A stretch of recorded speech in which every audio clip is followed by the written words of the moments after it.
Si vous n'aimez pas l'architecture, aimez au moins la culture. www.mremma.com.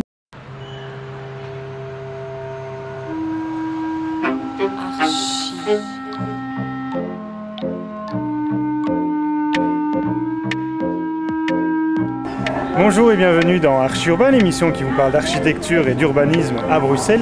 Je suis en compagnie de Thierry de Kuijperot du bureau d'architecture V+. Bonjour Thierry. Bonjour. Ça va bien? Oui, ça va très bien. Nous sommes dans un pavillon provisoire.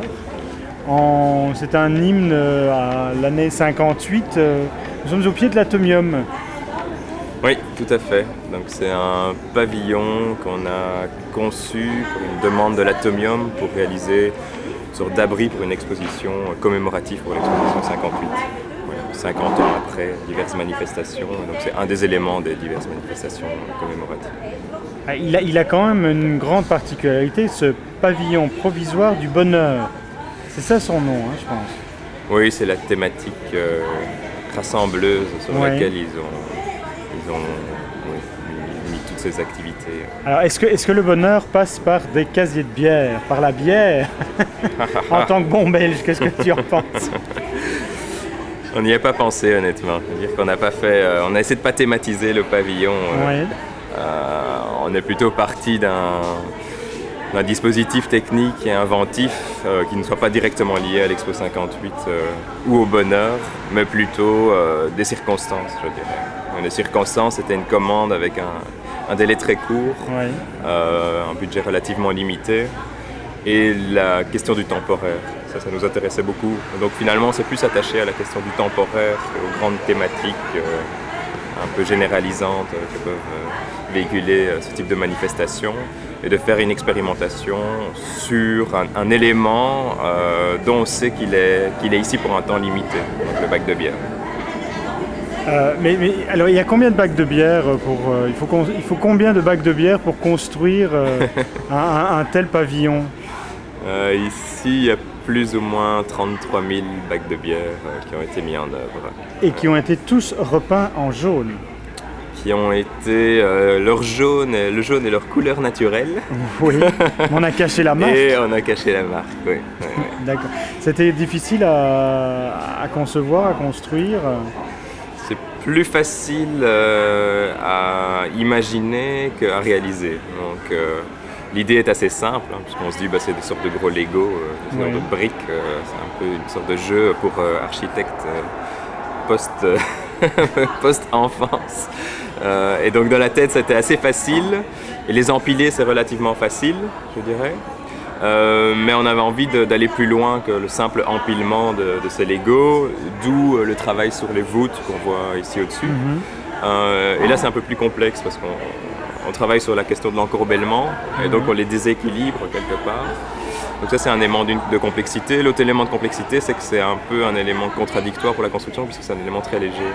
Donc la grande difficulté, c'est d'arriver à arrimer tout ça au sol, éviter que ça s'envole au premier coup de vent. Et quoi, c'est coulé dans du béton? Non, c'est déposé sur une dalle en béton et puis mis en compression avec des systèmes métalliques, donc des barres, des tiges filetées qui vont de la dalle jusqu'en haut, et puis on comprime comme une sorte de... on met en compression tous ces bacs, donc ils tiennent. Vous êtes 3 associés dans le bureau? On est 3 associés et 4 collaborateurs. Dans les projets que vous avez réalisés, si on regarde sur le site internet, justement, ce qui est mis en avant, c'est pas spécialement les projets réalisés, je trouve. C'est également d'autres choses, des expositions, c'est justement ça aussi, de vouloir parler d'autre chose que de soi-même. Disons que comme on n'est pas un bureau spécialisé, on a décidé de ne pas spécialiser, plutôt d'expérimenter dans des domaines très variés. Ça fait qu'on a une production qui va en effet de l'installation qui dure une journée, à la scénographie pour une semaine, à la scénographie ici et la construction temporaire pour 6 mois, jusqu'à des productions pour du privé ou des productions pour des bâtiments publics. Voilà. Et je crois, sur le bureau, sur le site en tout cas, on met tous les projets qu'on réalise. Et donc, entre autres, dans la production d'un bureau, il y a beaucoup de projets qui ne se réalisent pas. J'en ai vu quelques-uns. Voilà. Mais je pense que vous avez fabriqué le nouveau cinéma à Liège. Oui, ça c'est le premier, je dirais, gros projet public du bureau. Ça s'est plus ou moins inauguré en même temps que le pavillon. Oui. Donc à Liège, il y a deux choses à voir.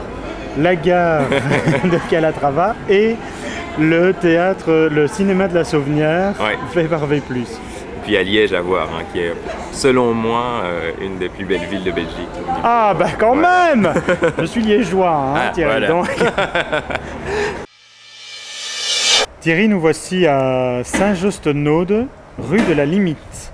C'est bien ça? C'est tout à fait ça. Alors, c'est deux habitations, rénovation, presque reconstruction. C'était quoi? C'était une ancienne industrie? Oui, c'est une ancienne petite société de galvanisation. Donc un bâtiment industriel, mais sans grand intérêt patrimonial. Oui. Et donc on le rase? Donc on conserve ce qui est solide, je dirais, les sous-bassements, les constructions en maçonnerie. Et on enlève tout ce qui est léger et sans intérêt, donc les toitures essentiellement.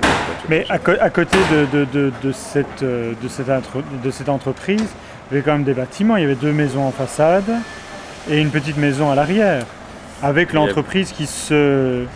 C'était intégralement l'entreprise. Dans l'entreprise, il y avait des bâtiments préexistants. Donc en effet, c'est 2 petites maisons et celle-là, on a essayé de construire la nouvelle intervention autour de ces bâtiments plus solides et existants. Alors, ce projet a une histoire que je trouve truculente. Tu peux me la raconter? Oui, donc c'est une dame, on pourrait presque l'appeler une mécène. Mais c'est ça, c'est vraiment ça. Voilà, qui avait des amis artistes dans les ateliers Momen, ici également à Saint-Just. Oui, à Saint-Just, oui. Qui ont connu un grand combat où les artistes sont battus parce qu'ils étaient menacés à un moment d'expulsion pour un rachat et transformation sans doute en loft de bon chic, bon genre.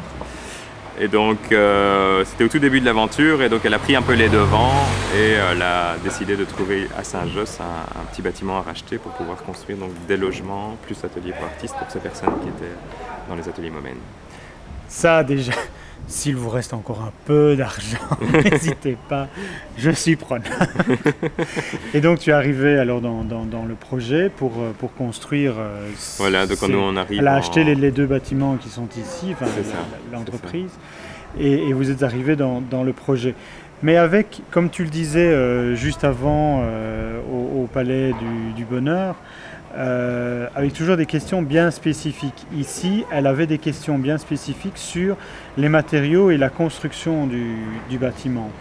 Oui, c'est ça. Donc on voit qu'on part d'un projet qui part d'une intention sociale assez forte, une sorte de conviction sociale, mais qu'elle a étendue à des conditions environnementales qui sont maintenant un peu plus à l'ordre du jour, mais d'une façon assez radicale. Donc c'est une dame qui nous a mis un peu comme objectif de vérifier un peu la provenance de tous les matériaux qu'on mettait en œuvre dans le chantier. D'accord.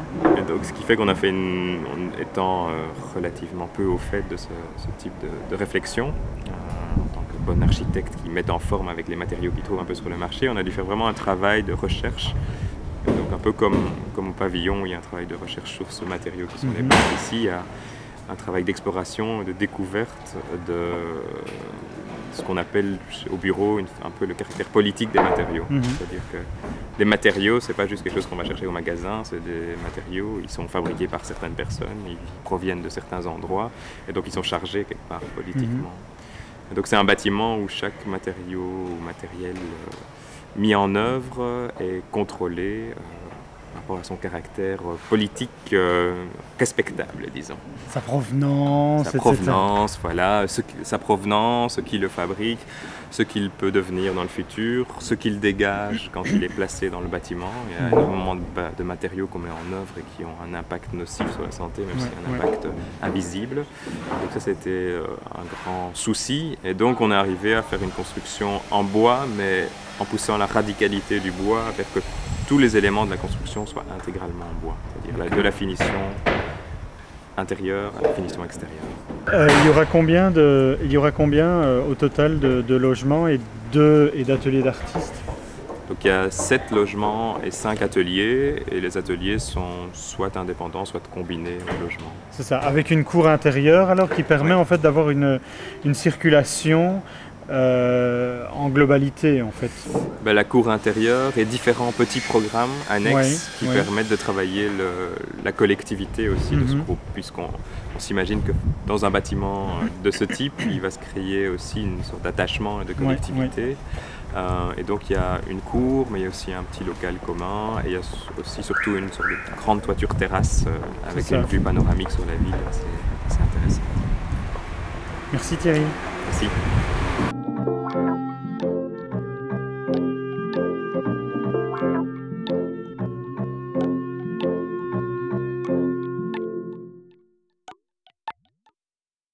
Vous en voulez encore? Surfez sur le guide de l'habitat sur internet www.archiurbain.be.